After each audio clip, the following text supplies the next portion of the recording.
کیا جمعے کے دن کپڑے نہیں دھونے چاہیے؟ میں نے سنا ہے کہ جمعے کے دن کپڑے نہیں دھونے چاہیے، اس سے رزق میں بے برکتی ہوتی ہے، کیا یہ بات درست ہے؟ فرح خان کراچی سے۔ نہیں جی، ایسا کچھ نہیں ہے، جمعے کے دن کپڑے دھونے میں کوئی حرج نہیں ہے، کوئی بے برکتی نہیں ہوتی۔ کپڑے جب میلے ہو جائیں دھو لینے چاہیے، ہفتے کا انتظار نہیں کرنا چاہیے۔ اگر جمعے کو میلے ہو گئے، وہ میلے ہونے سے جو بے برکتی ہوگی نا وہ زیادہ ہوگی۔ احمد چنائی صاحب انڈیا سے پوچھتے ہیں، بینک کے کریڈٹ کارڈ ڈپارٹمنٹ میں کسٹم کیئر کا کام کرتا ہوں، یہاں کسٹمر کال کرتے ہیں اور ہم نے ان کو گائیڈ کرنا ہوتا ہے، مثلا انٹرسٹ کیوں لگا، لیٹ پیمنٹ چارج کیوں لگا، کسٹمر نے پیمنٹ کی ہے تو ابھی تک کیوں نہیں آئی، وغیرہ وغیرہ۔ اس طرح کے سوالات ہوتے ہیں جن کا جواب دینا پڑتا ہے۔ تو کیا اس طرح کی جاب کرنا جائز ہے یا نہیں؟ دیکھیں، سود میں تعاون حرام ہے، براہ راست کسی قسم کا بھی تعاون ہو تو بینک میں ایسی جاب جس میں آپ کسی کو سودی لون لینے کی ترغیب دے رہے ہوں یا اس سے سودی لون لے رہے ہوں، یا لون لینے والا جو ہے جب وہ لون لیتا ہے تو اس سے پیپر ورک کروا رہے ہو اس کا کہ ایسے یہ جو ہے نا پیپر فل کرو، یا اس کو خود لکھ کے دے رہے ہو یا اس پہ گواہ بن رہے ہو۔ جیسے کہ حدیث میں آتا ہے کہ سود کی وجہ سے 4 لوگوں پر لعنت ہوتی ہے: سود لینے والا، سود دینے والا، سودی معاملے پر گواہ بننے والا اور سودی معاملے کو لکھنے والا۔ تو آپ کا جو کام ہے، مجھے نہیں لگتا کہ ان چاروں میں سے کسی کیٹیگری میں وہ آتا ہے۔ کسی کو یہ بتانا کہ آپ پہ سود لگا کیوں ہے، تو یہ نہ سود میں کسی طرح سے تعاون اور معاونت نہیں ہے، یا لیٹ چارج کی آپ جو ہے نا پینلٹی کیوں لگی ہے، لیٹ ادائیگی کی پینلٹی کیوں لگی ہے، تو یہ بتانا جو ہے بذات خود کوئی حرام ناجائز عمل نہیں ہے۔ اس لیے صرف اس حد تک اگر آپ کا کام ہے تو پھر آپ کی تنخواہ حلال ہے، لیکن کراہت کے ساتھ۔ جیسے بینک میں چوکیدار کی جاب جائز تو ہوتی ہے لیکن کراہت کے ساتھ ہوتی ہے، تو آپ کی کراہت جو ہے وہ چوکیدار سے بھی تھوڑی زیادہ ہے، تو اس لیے بہتر یہی ہے کہ آپ جاب چھوڑ دیں۔ لیکن جب تک کر رہے ہیں تو انشاءاللہ امید ہے کہ یہ اس عمل کو حرام، یعنی آپ کی آمدن کو حرام اور ناجائز نہیں کہا جا سکتا، لیکن بہرحال چھوڑ دیں تو زیادہ اچھا ہے۔ مشکوک چیز اور مشتبہ چیز اور ناپسندیدہ چیز سے بچنا چاہیے۔ غلام مصطفیٰ لاہور سے، میرے پاس بہت سے آسٹریلین طوطے ہیں، ایک فیمیل طوطے کو ایگ بائڈنگ، جن میں انڈا ان سے نکلتا نہیں ہے، نکال کر دبانا پڑتا ہے، ہاتھ سے دبا کر نکالنا پڑتا ہے، تو ایک طوطے کو ایگ بائڈنگ ہو گئی۔ میں نے اس کو دیکھا مگر میں نے اس کا انڈا نکالنے کی کوشش نہیں کی کیونکہ میں نے کبھی کسی طوطے کا انڈا نہیں نکالا۔ سبحان اللہ، سبحان اللہ۔ اس وجہ سے وہ طوطا اچھا طوطا نہیں طوطی ہے، سوری، میں بھی حیران تھا طوطوں سے انڈے کہاں سے نکل رہے ہیں۔ وہ طوطی مر گئی، کیا مجھے اس کا گناہ ہوگا؟ بھائی نہیں ہوگا گناہ، اللہ تعالیٰ جو ہے بس کیا کہہ سکتے ہیں، اس میں طوطے کی مغفرت کی بھی دعا نہیں کر سکتے، بس یہ ہے کہ کوئی ہو گیا جو ہونا تھا ہو گیا، آپ اتنا ٹینشن نہ لیں۔ احسن کمال لاہور سے، اگر ایک شوہر بیوی کی اجازت کے بغیر دوسری شادی کر لے اور بیوی اس پر کیس فائل کر کے اس کو جیل میں بند کروا دے، ایسی صورت میں کیا کرنا چاہیے؟ وکیل سے رابطہ کرنا چاہیے میرے بھائی، بیوی نے غلط کیا ہے، ناجائز کیا ہے، حرام کام کیا ہے۔ احتجاج ٹھیک ہے، بیوی کو تکلیف ہوتی ہے عورت کو، لیکن یہ کام کہ اس کو صرف دوسری شادی کی بیس پہ اس کو اتنا سخت انتقام لینا، یہ تو ایک طرح سے اس کی علامت ہے کہ گویا مذہب سے ہی نفرت ہے، معاذ اللہ۔ پاکستان سے کسی نے پوچھا ہے، عورتوں کی عادت ہوتی ہے بات بات میں بد دعا دینے کی، تو کیا بد دعا واقعی لگ جاتی ہے؟ لگ بھی سکتی ہے میرے بھائی، اور یہ بھی ہو سکتا ہے نہ لگے، لیکن یہ عمل بہت برا ہے۔ عورت ہو یا مرد ہو، کسی کی بھی بد دعائیں دینے کی عادت ہو تو بہت بری بات ہے۔ نبی صلی اللہ علیہ وسلم نے فرمایا نا کہ خواتین کے بارے میں نے ان کو جہنم میں زیادہ دیکھا ہے۔ صحابہ نے پوچھا تو فرمایا کہ صحابیات نے پوچھا تو فرمایا تکثرن لان تان، یعنی بد دعائیں اور یہ اس طرح کے نازیبہ کلمات زیادہ کہتی ہیں، تو باقی جنت میں بھی عورتیں زیادہ ہوں گی کیونکہ ان کی گروتھ ریشو ہی زیادہ ہوگا قرب قیامت میں، لیکن جو جہنم میں ہوں گی تو وہ انہی بیسس کی بیس پہ ہوں گی۔ یہ مطلب نہیں ہے کہ عورتیں زیادہ جہنم میں جائیں گی، بلکہ جنت میں بھی عورتیں زیادہ ہوں گی، جہنم میں بھی زیادہ ہوں گی، لیکن جو جائیں گی جہنم میں تو اس کی ایک دیگر وجوہات میں سے ایک بڑی وجہ کیا ہے؟ بد دعاؤں کی کثرت۔ اس لیے بد دعائیں نہیں دینی چاہیے، اور آپ کو کام بھی ایسا نہیں کرنا چاہیے کہ جس سے بیگم بد دعا دے۔ پاکستان سے کسی نے پوچھا ہے کہ دولت عورت کے نصیب کی ہوتی ہے اور اولاد مرد کے نصیب کی، اس بات میں کتنی حقیقت ہے؟ قرآن و حدیث کی روشنی میں جواب عنایت فرمائے۔ بالکل بے حقیقت بات ہے، اس کی کوئی حقیقت نہیں ہے۔ آپ نے ٹرکوں کے پیچھے لکھا دیکھا ہوگا، نصیب اپنا اپنا، پسند اپنی اپنی، کوئی جل گیا کسی نے دعا دی، تو سب ہر شخص کے نصیب سے ہوتا ہے۔ ہاں یہ ضرور ہے کہ یہ بات قرآن و سنت سے ثابت ہے کہ نکاح کرنا یہ مال میں برکت کا ذریعہ ہے، تو اس سے پتہ چلتا ہے کہ عورت کے گھر میں آنے سے مال میں برکت ہوتی ہے۔ اگر کسی کی شادی ہوئی اور بیوی کے گھر میں آتے ہی بے روزگار ہو گیا، غربت آ گئی، تو اس میں بیوی کو قصوروار نہ ٹھہرائے بلکہ یوں کہے کہ اللہ نے تو کہا ہے کہ عورت مال میں برکت کا ذریعہ ہے. تو اس سے پتہ چلتا ہے کہ اگر میں شادی نہ کرتا تو جتنے مالی حالات خراب ہوئے اس سے بھی جاتا میں. ہو سکتا ہے بیوی کی وجہ سے اللہ نے 2-4 نوالے آپ کی پلیٹ میں چھوڑ دی ہوں, آپ کی پینٹ میں 2-4 روپے چھوڑ دی ہوں اللہ تعالیٰ نے. تو بیوی آنے سے مال میں برکت ہی ہوتی ہے, کمی نہیں ہوتی. یہ خوب سمجھ لیں. اگر کسی کی کمی ہو رہی ہے تو سمجھ لے کہ نہیں شادی کرتا, بیوی گھر میں نہ آتی تو اور کمی ہو جاتی. تو اس لیے شادی ہوتے ہی بعض دفعہ یہ ہوتا ہے کہ غربت, مہنگائی ہو گئی, بے روزگاری ہو گئی, تو لوگ عورت کو تانا دیتے ہیں کہ دیکھو اس کے آنے سے نوست ہوئی. یہ بالکل غلط ہے. یہ پاکستان سے کسی نے پوچھا ہے, مجھے ایک لڑکی پسند ہے. بہت شریف آدمی ہے جس کو ایک لڑکی پسند ہے خالی, اور ہم دونوں ایک دوسرے کو پسند کرتے ہیں. میری عمر 18 سال ہے اور اس کے گھر والے بھی راضی ہیں. میری امی بھی اس کے گھر والوں سے مل چکی ہیں, لیکن میرے گھر والے مجھے سنجیدہ نہیں لے رہے. تو مجھے سمجھ نہیں آ رہا کہ میں کیا کروں. براہ کرم مجھے اس بارے میں رہنمائی کریں. آپ کو سمجھ میں نہیں آ رہا جبکہ آپ اس گھر میں رہتے ہو, تو مجھے کہاں سے سمجھ میں آئے گا جبکہ میں آپ کے پڑوس میں بھی نہیں رہتا. تو اس لیے جو سمجھ میں آ رہا ہے وہ کریں. اماں ابا کو سمجھائیں, ان کو بولیں سیریس ہو جاؤ, کھانا پینا چھوڑ دیں, ہڑتال کریں, منائیں ان کو, پاؤں میں گر جائیں تو وہ اس کو سنجیدہ لیں گے انشاءاللہ. صلو علی الحبیب. پاکستان سے کسی نے پوچھا ہے, کچھ عورتیں گھر میں دوپٹہ صحیح سے نہیں لیتی, باریک لباس پہنتی ہیں. بھائی باپ بہنوئی وغیرہ سے خاص طور پر کم از کم سینہ تو ڈھانپ کر رکھنا چاہیے. ویسے تو سطر سر سے پاؤں تک ہوتا ہے, مگر بہت سے گھروں میں دیکھا ہے اس چیز کا کوئی خیال نہیں رکھا جاتا. آپ سے اس بارے میں آپ اس بارے میں ماؤں بہنوں کو کیا کہیں گے, اور اپنے ارد گرد کو کیسے سمجھایا جا سکتا ہے؟ میت کو غسل دیتے ہوئے سطر کا لحاظ رکھا جاتا ہے, حالانکہ وہ ایک بے جان جسم ہوتا ہے. پھر ہم اپنے بچے کے سطر کو کیوں نہیں سمجھتے؟ کیا اس کی اپنی کوئی شخصیت نہیں؟ ہم کیوں اتنے بے شرم ہو چکے ہیں؟ بھائی مسئلہ یہ ہے کہ عورت پر جو سطر ہے نا, سطر نامحرم کا سطر الگ ہے, محرم سے سطر الگ ہے. محرم سے تو سر پہ, یعنی جو اپنے بھائی بہن کے رشتے ہیں یا باپ اور چچا وغیرہ کے, ماموں چچا, ان سے عورت کا پردہ نہیں ہے. تو سر پہ گھر میں اگر کوئی خاتون دوپٹہ نہیں لیتی ہیں تو, اور باپ بھائیوں کے سامنے, تو ناجائز نہیں ہے, یہ کوئی گناہ نہیں ملے گا. ہاں حیا کے بہرحال تقاضا یہی ہے کہ سر پہ چادر لے لی جائے. شریف خاندانوں میں, اچھے خاندانوں میں ہم نے دیکھا ہے کہ باپ کے آتے ہی جوان بیٹیاں سر پہ دوپٹہ ڈال دیتی ہیں, بھائی کے آتے ہی جوان بہنیں سر پہ چادر ڈال دیتی ہیں. لیکن بہرحال ونس اپون اے ٹائم, اب تو سوسائٹی ہماری بہت ہی الگ ہی اسٹائل کی طرف جا رہی ہے. لیکن عورت میں جتنی بھی حیا ہوگی شریعت اس کو پروموٹ ہی کرے گی, اس کی حوصلہ افزائی کرتی ہے. تو اس لیے ہمارے کلچر ہمیں اپنے گھروں میں ایسا بنانا چاہیے کہ گھر کے اندر بھی خواتین پراپر ڈریس پہنے اور پورے کپڑے پہنے. وہ جیسے مردوں کے کپڑے پورے ہوتے ہیں, چٹی بنیان میں نہیں گھوم رہے ہوتے گھر کے اندر, تو خواتین بھی پراپر ڈریس پہنے. اسی کو پروموٹ کرنا چاہیے.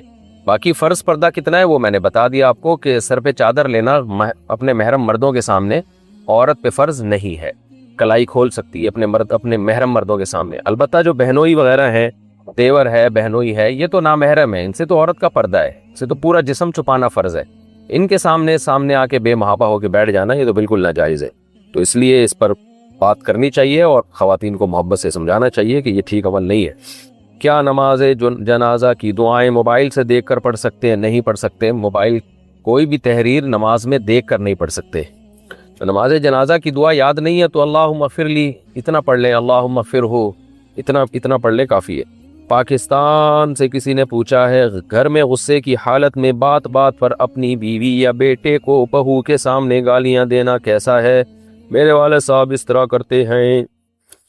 بھائی نہیں دینی چاہیے, بہت برا عمل ہے بھائی. اور اماں کو بھی سمجھائیں کہ ایسا کوئی کام نہ کیا کریں جس سے ابا گالیاں دینا شروع کر دیں. شاید ابا نے معین اختر کا پروگرام دیکھا ہوگا, میرا خیال ہے انور مقصود نے معین اختر سے پوچھا تھا آپ کے ماموں کیا کرتے ہیں, انہوں نے کہا بات بات پر گالیاں دیتے ہیں.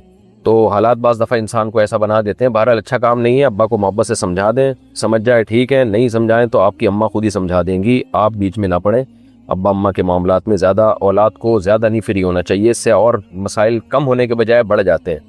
پاکستان سے کسی نے پوچھا ہے, میں ایک لڑکے کو 2 سال سے پسند کرتی ہوں, تہجد میں دعاؤں میں بہت مانگتی ہوں, لیکن گناہ سے بچتی ہوں, اس سے بات بھی نہیں کرتی, نہ ہی اس سے کبھی ملی ہوں. سبحان اللہ. میں چاہتی ہوں ہماری شادی ہو جائے. میں نے اللہ سے دعا کی کہ عمرے پر جاؤں اور ابھی اچانک الحمدللہ عمرے پر جا رہی ہوں. کیا میں کعبہ پر پہلی نظر پڑنے پر اللہ سے اس کو مانگ لوں؟ سبحان اللہ. اور مجھے یقین ہے کہ میرا اللہ کسی بھی طرح اس کو مجھ کو دے دے گا, معجزہ کر دے گا. بھائی تیرا اللہ اس کو اگر تجھے پلیٹ میں رکھ کے پکڑا دے گا تو مجھے کیا اعتراض ہے بھائی. آپ دیکھیں میری بہن, آپ یوں دعا نہ مانگیں کہ یا اللہ یہ مجھے مل جائے, آپ یوں دعا مانگیں کہ اے اللہ جو میرے لیے بہتر ہو وہ مجھے دے دے. اسپیسیفک کسی خاص شخص کو دعاؤں میں مانگنا یہ نامناسب ہے.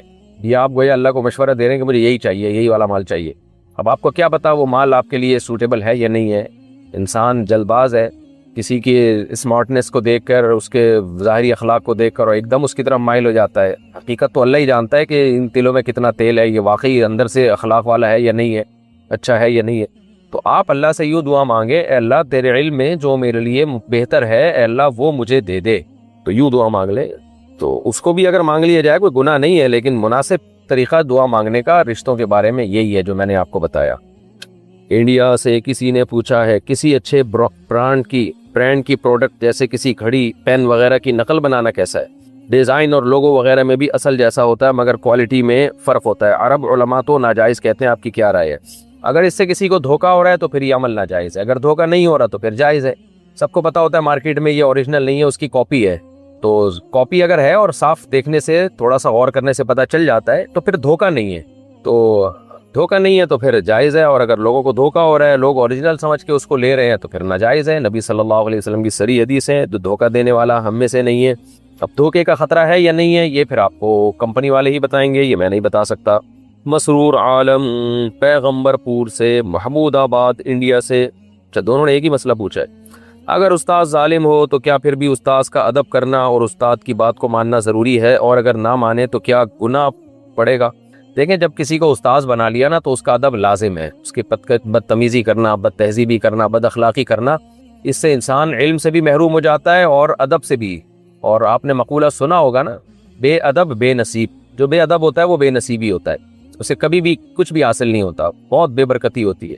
تو استاذ کی کڑوی کسیلی کو تھوڑا برداشت کر لینا چاہیے اگر وہ غلط بھی کر رہا ہے. ہاں, زیادتی اگر حد سے زیادہ ہو رہی ہے تو پھر ایسے استاذ کو چھوڑ دیا جائے.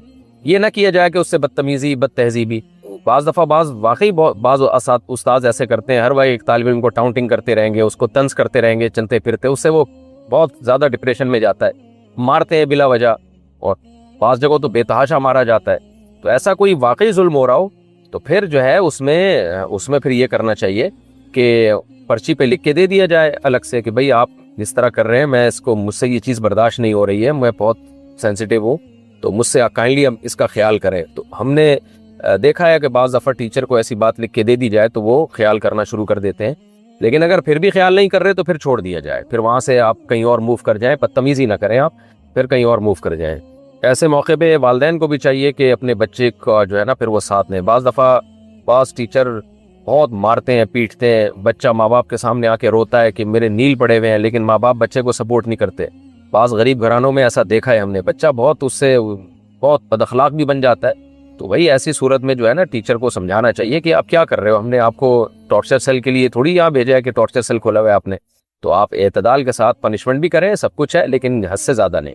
حد سے زیادہ ہو رہا ہے, سمجھانے کے بعد بھی باز نہیں آ رہے, تو ٹیچر کے ساتھ بدتمیزی نہ کریں, ٹیچر کو چھوڑ دیں, آپ کہیں اور جائیں پڑھنے کے لیے. احمد سعید پاکستان سے, میرا سوال یہ ہے کہ کفر و شرک اگر اعلانیہ ہوا ہو تو اس کی اعلانیہ توبہ کرنا فرض ہے یا بہتر عمل ہے؟ یعنی اگر اعلانیہ توبہ کے بغیر توبہ قبول ہوگی یا نہیں, اور کفر کی کون سی بات میں سر ہلا دینے سے بھی کفر ہو جاتا ہے؟ بھائی کفر اگر سب کے سامنے کیا ہے تو جن کے سامنے کیا ان کے سامنے اعلان کر دیا جائے کہ مجھ سے یہ غلطی ہوئی تھی, کیونکہ جب اعلانیہ کوئی چیز ہوتی ہے تو پھر اس کے توبہ کی شرط یہ ہے کہ اعلانیہ ہی توبہ ہو.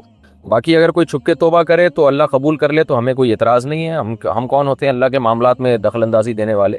توبہ تو بہرحال کر لے فوری طور پر, لیکن اس میں یہ ہے کہ اس کا جو ہے توبہ کی تکمیل بہرحال جبھی ہوگی کہ جب اعلانیہ توبہ کرے, کیونکہ اعلانیہ گناہ ہوا ہے نا. پاکستان سے, اچھا باقی یہ کہ کفر کی کون سی بات میں سر ہلا دینے سے بھی کفر ہوتا ہے؟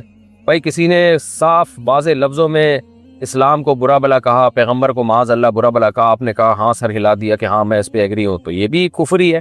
باقی مجھے آپ تھوڑے سے وہمی ٹائپ کے آدمی لگ رہے ہیں, تو اپنا خیال رکھیں آپ, ایسا نہ ہو ان چیزوں میں زیادہ پڑھنے سے آپ کی اوپر کی سیٹنگ تھوڑی سی کہیں آؤٹ نہ ہو جائے. پاکستان سے کسی نے پوچھا ہے, میری ایک رشتہ دار بیمار تھی, کچھ دن ہسپتال میں داخل رہی, پھر انتقال ہو گیا, بیماری کے دوران نمازیں نہیں پڑھ سکی, ان کی نمازوں کا کیا ہوگا؟ بس انہوں نے وصیت نہیں کی ہے تو بس چھوڑ دیں, ان کو دعائیں مغفرت کر لیں, کچھ صدقے کی اللہ توفیق دے دے تو ان کی طرف سے صدقہ کر دیں. اب جو ہوگا وہ تو آخرت میں ہی ہوگا, بس دعا مانگے اللہ ان کی مغفرت کرے. محمد ریان پنجاب سے، کیا جھنڈے کو سلامی دینا اور ترانے کے وقت کھڑے ہونا شرک ہے؟ نہیں بھائی، اس کا شرک سے کوئی تعلق نہیں ہے۔ آج کل ویسے ہی لوگوں میں اپنے ملکوں سے محبت نہیں، غیر مسلم کنٹریز میں اپنے ملکوں سے بہت زیادہ محبت ہے، اس کی وجہ سے ان کے ملک مضبوط ہیں۔ اسلامی ملکوں میں لوگ اپنے ملک سے محبت نہیں کرتے، اس کا نتیجہ یہ نکلتا ہے کہ اسلامی کنٹریز کمزور ہوتے چلے جا رہے ہیں۔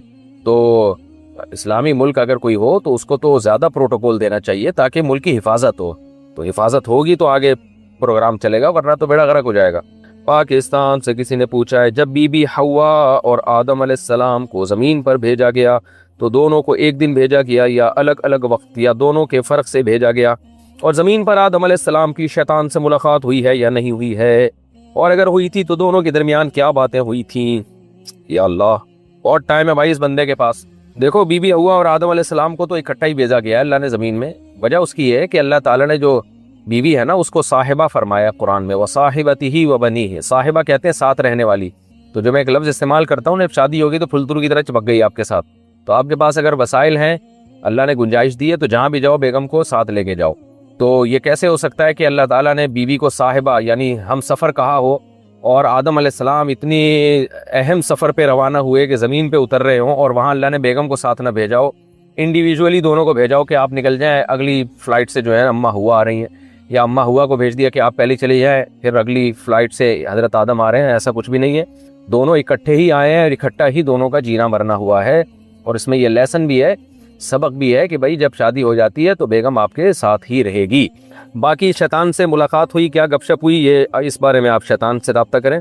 جو آدم علیہ السلام والی بات تھی وہ میں نے آپ کو بتا دی، شیطان کی باتیں پھر شیطان زیادہ بہتر سمجھتا ہے۔ پاکستان سے کسی نے پوچھا ہے، باڈی بلڈنگ کا مقابلہ جیتنے کے لیے اسٹیرائڈ انجیکشن لینا کیسا ہے؟ دیکھیں، اسٹیرائڈ جو ہے میڈیکلی ایک بہت صحت کے لیے نقصان دہ چیز ہے، تو اب نقصان دہ چیز کا استعمال ناجائز ہے۔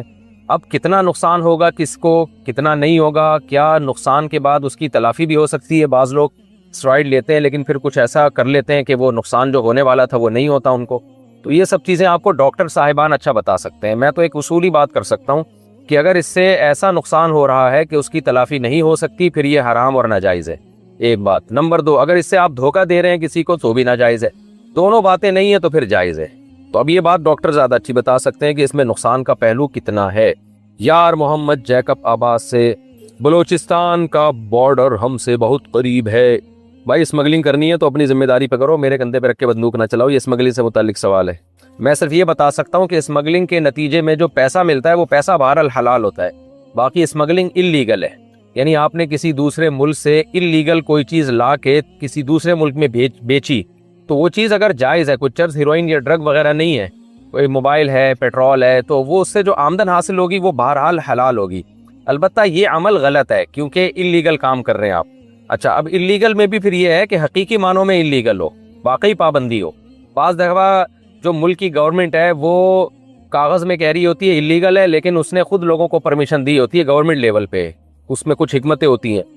تو یہ سب چیزیں آپ کو سیاسی لیڈر اور جو گورنمنٹ کے جو افسران ہیں وہ زیادہ اچھا بتا سکتے ہیں کہ یہ جو بلوچستان میں اسمگلنگ ہو رہی ہے کس حد تک اللیگل ہے بھی یا نہیں ہے۔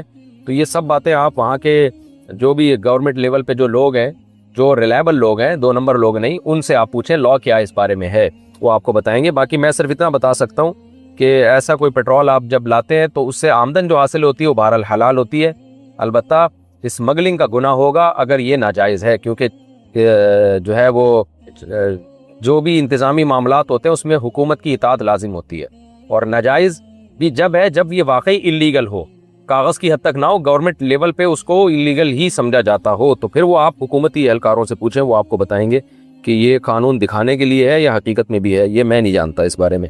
عدنان USA سے، یہاں امام صاحب وتر کی تیسری رکعت میں رکوع کے بعد دعائے قنوت اور دعائیں کرتے ہیں اور دوسری رکعت میں تشہد نہیں کرتے، تو کیا حنفی مسلک کے حساب سے وتر ہو جائے گا، وتر ادا ہو جائے گی؟ اور کیا دعا کرتے وقت نماز میں ہاتھ اٹھا سکتے ہیں؟ نہیں، فقہ حنفی کے مطابق نہیں ہوگی، اور احادیث اس پر شاہد ہیں، اس پر بہت ساری احادیث ہیں کہ نبی صلی اللہ علیہ وسلم 3 رکعت ادھر پڑھا کرتے تھے، اور جہاں یہ ہے کہ ایک تشہد کے ساتھ، تو وہاں تشہد کا مطلب کیا ہے، اس پر علماء کے پورے مقالے ہیں، آپ شرح معانی الآثار دیکھ سکتے ہیں۔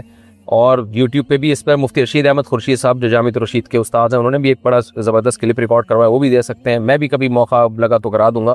تو احناف کا مسلک اس بارے میں کمزور نہیں ہے۔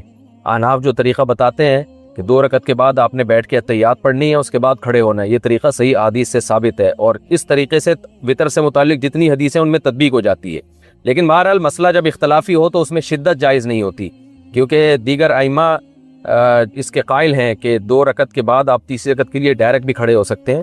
تو اگر کوئی کسی فقہ کو فالو کرتا ہے، کسی خاص فقہ کو، تو پھر تو وہ ٹھیک ہے، اس نے اپنے آپ کا التزام کیا، اس مخصوص فقہ کو کا پابند ہے وہ، کیونکہ چاروں مذاہب جو اہل سنت والجماعت کے، حنفی، مالکی، شافعی، حنبلی، یہ چاروں ٹھیک ہیں بالکل، کسی ایک کو بھی آپ فالو کر سکتے ہیں، لیکن مکمل فالو کریں۔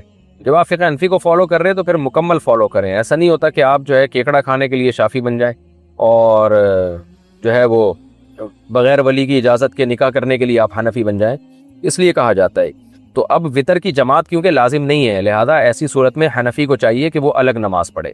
البتہ حرمین کی فضیلت حاصل کرنے کے لیے تو یہاں علماء احناف یہی فتویٰ دیتے ہیں کہ پھر جس طرح بھی حرمین میں وطر ہو رہے ہیں آپ ان کے پیچھے پڑھ لیں، تاکہ حرم میں اختلاف و انتشار نہ ہو، مسلمانوں کا مرکز ہے، اور حرم میں نماز کی بہرحال ایک فضیلت ہے، اور خود امام حرم کی بھی ایک فضیلت ہے۔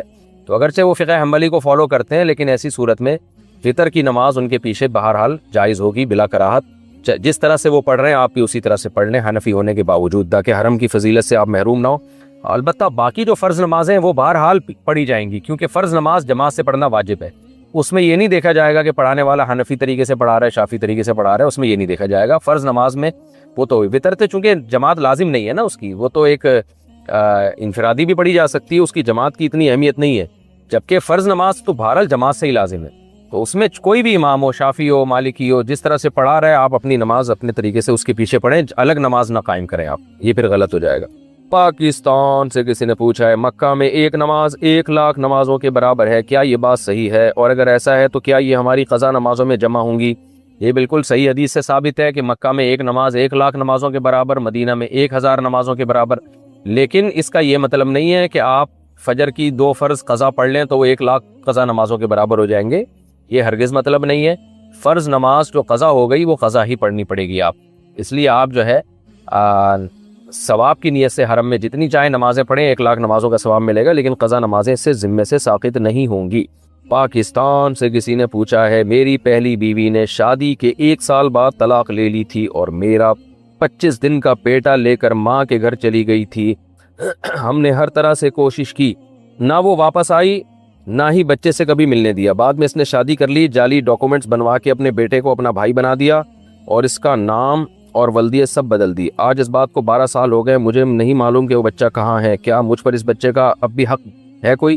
دیکھیں بچہ جب آپ کے پاس آئے گا تو بچے کا حق بہرحال ہے، باقی آپ کی بیوی نے اگر یہ سب کچھ کیا ہے، اگر واقعی کیا ہے تو بہت بڑا ظلم ہے، اور یہ کلمیہ ہے ہمارے ہاں طلاق کے بعد بہت سی خواتین شوہروں کو کا بہت ہی برا حشر کر دیتی ہیں عدالتوں میں، بچوں کے معاملے میں بہت ظلم ہوتا ہے باپوں پہ، باپ بدنام بھی ہوتا ہے، بچوں سے ملتا بھی نہیں ہے، ساری زندگی باپ کے خلاف بچے کو ورغلاتی بھی ہے، یہ بہت، اور یہ عدالتوں کی نگرانی میں سارا ظلم ہو رہا ہوتا ہے۔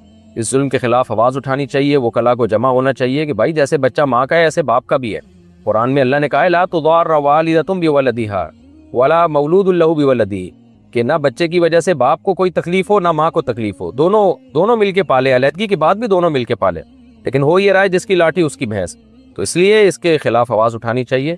بہرحال جو ہو گیا اللہ آپ کو صبر دے، اور بچہ جب آتا ہے آپ کے پاس معافی مانگتا ہے، کیونکہ بچے پر لازم ہے کہ جب وہ بالغ ہو جائے گا اس میں سمجھ پیدا ہو جائے گی تو اس پر لازم ہے کہ وہ اپنے باپ سے ملے، آ کے بچہ پہلے آپ سے معافی مانگے آ کے کہ وہ اتنا دور آپ سے کیوں رہا ہے، بچے پر لازم ہے شرعاً، اور آپ کو بھی چاہیے کہ جب آئے تو پھر جو ہے آپ اس کے ساتھ جو ہے وہ اچھا سلوک کریں اور اپنی اولاد کی طرح اس کے ساتھ معاملہ کریں۔ نہیں آتا تو پھر آپ کی کوئی ذمہ داری نہیں ہے، پھر وہ اللہ اسی سے قیامت کے دن پوچھے گا، اس کی ماں سے بھی اور اس سے بھی۔ عام پاکستانی مسلمان مرد، واہ واہ واہ، یہ کیسا اچھا نام ہے بھائی۔ آج کل مختلف ڈیجیٹل فارمز پر خواتین یعنی بیویوں کی ذہن سازی کی جا رہی ہے کہ بیوی پر شوہر کے والدین کی خدمت واجب نہیں ہے، گھر کے کام یا شوہر کی خدمت گزاری ضروری نہیں ہے، اور اس بنیاد پر مختلف خاندانوں میں مسائل پیدا ہو رہے ہیں، طلاقیں ہوتی ہیں، بچے دربدر ہو جاتے ہیں۔ کیا ایسی صورت میں کوئی صاحب حیثیت مرد مخصوص شرائط کے تحت معاوضہ طے کر کے کسی عورت سے شرعی طور پر نکاح کر سکتا ہے؟ مثلاً میں آپ کو بطور شوہر ماہانہ اتنا معاوضہ دوں گا، لیکن اس کے بدلے آپ میرے والدین کی خدمت کریں گی، میری خدمت گزاری کریں گی، میری حکم عدولی نہیں کریں گی، میرے رشتہ داروں کا احترام کریں گی۔ اگر آپ مندرجہ بالا شرائط میں کوتاہی کریں گی تو میں آپ کو باعزت طریقے سے علیحدگی اختیار کرنے کا حقدار ہوں گا۔ نکاح اس لیے کر رہا ہوں کہ خدمت گزاری کے دوران اگر محبت کے احساس کے تحت کوئی ہم بستری وغیرہ وہ تو حرام تعلق نہ تصور ہو۔ ابے بھائی کیا ہو گیا یہ؟ برائے مہربانی اس معاملے میں رہنمائی فرمائیں۔ یہ بالکل فضول بات ہے، اس طرح کا کوئی معاہدہ عورت سے ساتھ نہیں کیا جائے گا۔ عورت پر شوہر کی خدمت یعنی اطاعت، خدمت سے مراد ہے اطاعت، جائز چیزوں میں لازم ہے، اور اس پر جو ہے میں کلپ ریکارڈ کروا چکا ہوں کہ ساس سسر کی خدمت، وہ میرا کلپ مدلل کلپ ہے اور تحریری فتویٰ بھی دلائل کے ساتھ قرآن و سنت کے حوالوں کے ساتھ میں اس پہ ریکارڈ کروا چکا ہوں، تو وہ دیکھ لیا جائے۔ باقی یہ کہ اس بارے میں نا شریعت نے عرف کا پر مدار رکھا ہے۔ بعض گھروں میں خواتین جو ہے وہ نوکروں سے کام لیتی ہیں، بہت ہی اونچے لیول کے جو گھر ہوتے ہیں نا ان میں تو خواتین خدمت نوکروں سے لیتی ہیں، بہت بڑے بڑے جو مالدار لوگ ہوتے ہیں۔ تو آپ نے کسی ایسی عورت سے شادی کر لی جس کے ہاں سرونٹ ہیں، نوکر ہیں، کھانا بھی نوکر چاکر پکاتے ہیں، کوئی بہت ہی ویسے شاہی خاندان میں آپ نے شادی کر لی، تو اب آپ اس بیوی سے یہ کہیں کہ ہمارے گھر میں پوچھا لگائے، جھاڑو دے، میری اطاعت کرے، تو یہ پھر شوہر کی طرف سے ظلم ہوگا۔ اس لیے کہ عاشروہن بالمعروف کا مطلب یہ ہے کہ جو جس طرح کا سسٹم چل رہا ہے نا جس کے خاندان میں، اس کا بیہیویئر اسی طرح سے ہوگا۔ تو اب جس عورت کے گھر میں نوکر چاکر ہوتے ہیں اس میں تو پھر آپ کو عورت کے لیے نوکر کا انتظام کرنا پڑے گا، تو پھر اس میں یہ نہیں ہوتا کہ وہ گھر میں جھاڑو لگائے گی، برتن دھوئے گی، اس لیے کہ اس نے اپنے باپ کے گھر میں کبھی یہ کام کیا ہی نہیں ہے، اسٹینڈرڈ ان کا بہت ہائی ہے۔ اور اگر آپ نے درمیانے درجے کے گھر میں شادی کی ہے تو ان کے گھروں میں یہ ہوتا ہے کہ بھئی وہ کچھ کام نوکر کرتے ہیں، کچھ ماسیاں کرتی ہیں، کچھ عورتیں خود کرتی ہیں، تو وہی اسٹینڈرڈ آپ کو یہاں بھی قائم رکھنا پڑے گا۔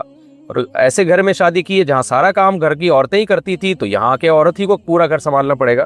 تو اس میں اصول یہی ہے کہ مالدار، متوسط اور غریب گھرانے کی عورتیں، ان تینوں کا کے الگ الگ احکام ہیں، ایک جیسے احکام نہیں ہے۔ تو عاشروہن بالمعروف کا یہی مطلب ہے۔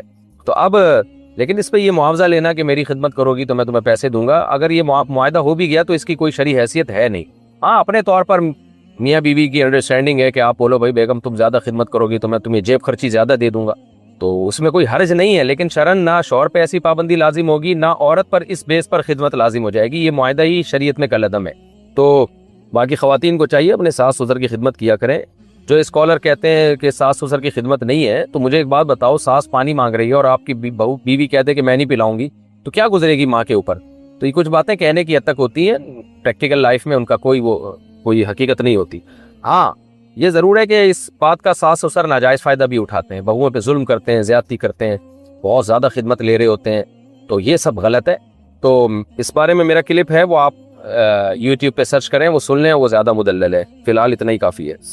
ہم نکاح کرنا چاہتے ہیں مگر لڑکی والے انا اور ضد کی وجہ سے نہیں مان رہے ہیں، لڑکی نے بھی کہیں اور شادی کرنے سے صاف منع کر دیا ہے، اب ہم آن لائن نکاح کرنا چاہتے ہیں، ہم الگ الگ شہروں میں اور لڑکی بھی ابھی گھر سے باہر نہیں آ سکتی، تو اب میں اگر اپنے شہر سے 4 گواہوں اور قاضی کا انتظام کر کے اس سے وائس کال پر ایجاب و قبول کر کے نکاح کر لوں، مطلب 4 گواہوں میں سے کسی ایک کو لڑکی کا وکیل بنا کر نکاح کر لوں، تو کیا ہو جائے گا؟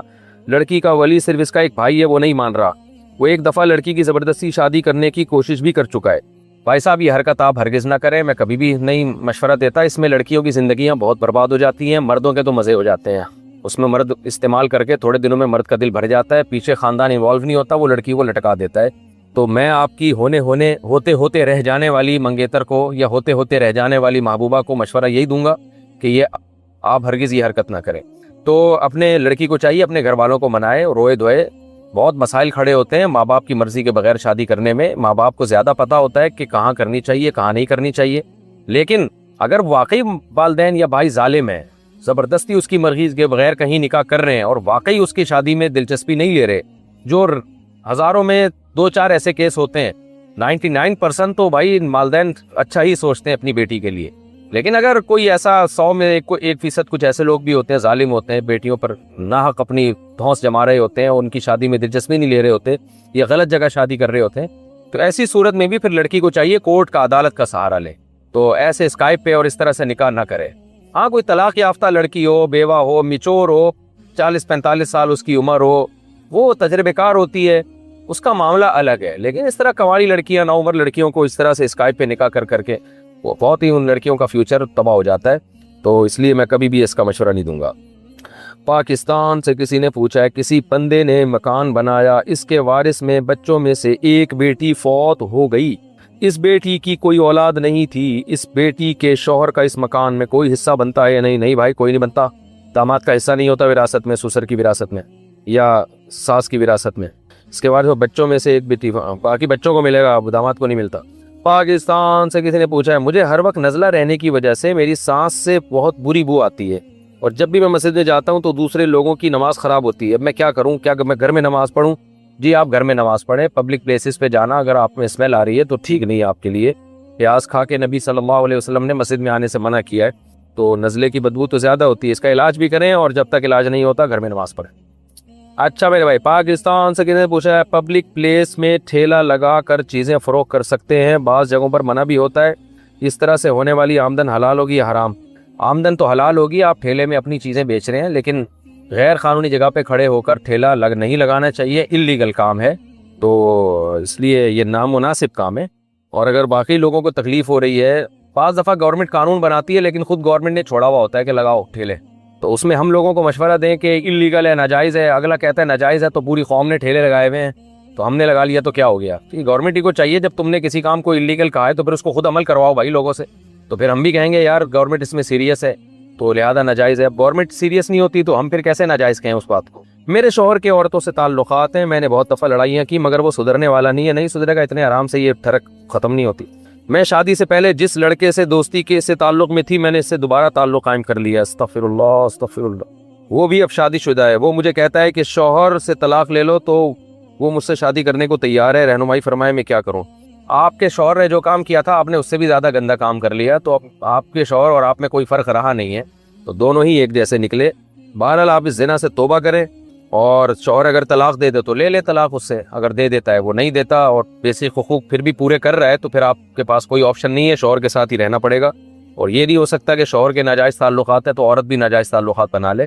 مرد کا کسی عورت سے ناجائز تعلقات بنانا بھی حرام, عورت کا یعنی بیوی کا کسی مرد سے ناجائز تعلق بنانا بھی حرام, لیکن یہ زیادہ بڑا حرام ہے, تو یہ زیادہ بڑا جرم ہے. عورت کا کسی غیر مرد سے ناجائز تعلق, تو دونوں جرم ہے, لیکن اسلام میں عورت کا ناجائز تعلق جو ہے نا اس کو زیادہ بڑا جرم قرار دیا گیا, کیونکہ عورت میں حیا بھی ہوتی ہے اور یہ خواہش نفسانیہ کم ہوتی ہے. مردوں میں حیا بھی کم ہوتی ہے اور یہ ان کے ڈیزائرز بھی بہت زیادہ ہوتی ہیں, تو وہ بھی کرے گا تو گناہ ملے گا, لیکن عورت کے لیے تو یہ زیادہ بڑا گناہ ہے. اس لیے آپ توبہ کریں بہت اللہ سے رو رو کے گڑ گڑا کے, اور شوہر سے اگر طلاق دے دیتا ہے تو لے لیں اس سے طلاق, بولیں بھائی میں نہیں رہ سکتی, اگر دے دیتا ہے تو ٹھیک ہے, نہیں دیتا تو پھر آپ اسی کے ساتھ رہیں. باقی طلاق دے دیتا ہے تو پھر آپ اس مرد سے شادی کریں نہ کریں یہ میں آپ کو مشورہ نہیں دے سکتا. جو بغیرت مرد کسی کی بیوی سے ناجائز تعلق قائم کرتے ہیں تو وہ کبھی بھی اس عورت کے ساتھ شادی کر کے اس سے نباہ نہیں کرتے, یہ میں آپ کو بتاتا ہوں. یہ جو بے شرم آدمی جس نے آپ سے فزیکل ریلیشن قائم کیا, حرام تعلق قائم کیا, یہ بے شرم انسان آپ سے شادی کر کے آپ پہ شک کرتا رہے گا کہ جو عورت اپنے شوہر کی نہیں ہے وہ میری کہاں سے ہو گئی. اتنا زج کرے گا آپ کو, اتنا ٹارچر کرے گا کہ آپ کی زندگی عذاب بن جائے گی. یہ ہوائی باتیں نہیں ہیں, میرے سامنے ایسے بہت سارے کیسز آ چکے ہیں. تو شادی کرنی بھی ہو تو کسی ٹھرکی سے نہ کریں, حرام کاری کرنے والے سے نہ کریں, کسی انسان کے بچے سے کریں. پاکستان سے کسی نے پوچھا ہے میں ایک یوٹیوبر ہوں, گیمنگ ویڈیو ڈالتا ہوں, ان میں بیک گراؤنڈ میں میوزک ہوتا ہے, گانوں والا نہیں ہوتا مگر دوسری ٹونز ہوتی ہیں, تو کیا میری کمائی حرام ہو جائے گی؟ میں بس گیم کھیلتا ہوں, کوئی غلط بات نہیں کرتا ویڈیو میں اور بچوں کو ہنساتا ہوں. آمدن آپ کی گیم والی ہے نا, اس میوزک کی آمدن تھوڑی ہے, تو وہ آمدن بہرحال حرام نہیں ہوگی, آمدن حلال ہوگی. باقی یہ کہ میوزک ڈالنا تو وہ میوزک تو ناجائز ہے. اب کس ٹائپ کا میوزک ڈال رہے ہیں, بعض دفعہ میوزک نہیں ہوتا, وہ ایسے پیچھے بیک گراؤنڈ میں ایک ساؤنڈ سا چل رہا ہوتا ہے, تو وہ تو میں جب تک سن نہیں لوں فیصلہ نہیں کر سکتا. تو میوزک تو وہ جو گانوں وانوں میں ہوتا ہے ٹیشن اوپر نیچے جا رہا ہوتا ہے, اس ٹائپ کا بالکل ہی اوائڈ کریں تو بہتر ہے. پاکستان سے کسی نے پوچھا ہے میرے ابو کے دوست ملنے آئے تو ان کی ایک ماڈرن سی بیٹی بھی ساتھ تھی. میں نے ابو کے دوست سے ہاتھ ملایا تو ان کی بیٹی نے بھی ہاتھ ملانے کے لیے آگے پڑھایا, مگر میں نے اپنے سینے پر ہاتھ رکھ کر اشارے سے سلام کا جواب دیا. آپ کو بھی السلام علیکم. میرے ابو کا کہنا ہے کہ کمرشل ورڈ ہے. اچھا, ہاتھ ملا لینا چاہیے, میری رہنمائی فرمائے کیا ایسی صورت میں ہمیں کیا کرنا چاہیے, کیا ایسی صورت میں ہاتھ ملانے کی گنجائش ہے, اور اگر نہیں ملانا چاہیے تو کس طرح ڈیل کریں کہ کسی کو برا بھی نہ لگے. جناب کمرشل ورڈ کو اگر دیکھنا ہے تو پھر تو ہاتھ ملانے سے آگے بھی بہت سارے کام ہو رہے ہیں, اس کو بھی برا نہیں سمجھا جاتا. تو اسلام کی حدود ہیں, آپ بلا حائل کسی لڑکی سے ہاتھ نہیں ملا سکتے. آپ اس کو بس آپ نے یوں کر لیا بہت ہے ماشاءاللہ. بوڑھی خاتون ہو تو ایک شاید گنجائش ہو سکتی ہے اس میں، بوڑھی عورت کو بہت زیادہ بوڑھی ہو یا بہت ہی مجبوری ہو تو ہاتھ پہ کوئی کپڑا وغیرہ ڈال کے ملا لیں. بہت بعض دفعہ دفتروں میں لوگوں کو مجبوری ہوتی ہے، ان کو یہ ہوتا ہے کہ یار نہیں ملایا تو کک آؤٹ کر دیں گے. اس طرح کی شدید ترین مجبوری ہو تو حائل کا استعمال کیا جا سکتا ہے، لیکن نارملی یہ جائز عمل نہیں ہے، نہ حائل کے ساتھ نہ بلا حائل. تو وہ اگر سمجھتی ہے بد اخلاقی ہے تو سمجھتے رہنے دیں. ہم کسی کو اپنے اخلاق سے متاثر کرنے کے لیے مذہب کی حدود کو پامال نہیں کر سکتے. ہمیں اتنے ہی اخلاق کا حکم ہے جتنے ہم افورڈ کر سکتے ہیں قیامت کے دن. تو ایسی اخلاق نہ دکھائیں جو قیامت کے دن آپ افورڈ نہ کر سکیں. بنت شکیل کراچی سے فجر کی نماز کب تک قضا ہوتی ہے؟ سورج کی روشنی نکلنے پر یا مکروہ وقت شروع ہونے پر ذرا سا سورج کا کنارہ نکل جائے تو صبح کی نماز قضا ہو جاتی ہے. اس سے پہلے نماز ادا کرنا ضروری ہے. جواد حسن سیالکوٹ سے، کیا کسی سے اپنے پیسے لینے ہوں اور وہ پیسے نہ دے تو کیا اس کی کوئی چیز لے سکتے ہیں جیسے کہ بائک وغیرہ؟ اگر واقعی وہ نہیں دے رہا، حتی الامکان پورا زور لگا لیا، پوری کوشش کر لی، کسی بھی طرح سے نہیں دے رہا، تو پھر آخری درجے میں اس کی گنجائش ہے کہ کوئی بھی چیز اٹھا کے مارکیٹ میں فروخت کر کے پیسہ پکڑے، جو پیسے بچ جائے اس کے حوالے کر دیں. یا بائک رکھ لیں اپنے پاس، بولے جب تک تو پیسہ نہیں دے گا بائک نہیں دوں گا میں تجھے. زیادہ بہتر یہ ہے. محمد شفیق بلوچستان سے، اگر کسی انسان کو نماز میں رب اجعلنی دعا نہیں آتی تو اس صورت میں کوئی اور دعا پڑھ سکتے ہیں؟ کوئی بھی دعا پڑھ سکتے ہیں بھائی، البتہ وہ دعا قرآن و سنت سے ثابت ہو. پاکستان میں پوچھا، اگر نکاح ہو جائے اور اس کے بعد لڑکا اور لڑکی الگ رہیں اور لڑکا کچھ عرصے کے لیے کہیں چلا جائے یا کچھ اور مسئلہ ہو تو کیا اس طرح نکاح ختم ہو جاتا ہے، یا لڑکی کے والدین یا لڑکے کے والدین بغیر لڑکے کے جانے یہ رشتہ ختم کر سکتے ہیں؟ نہیں کر سکتے. جب تک طلاق نہیں ہوگی نکاح ختم نہیں ہوگا، جب تک شوہر طلاق نہیں دیتا.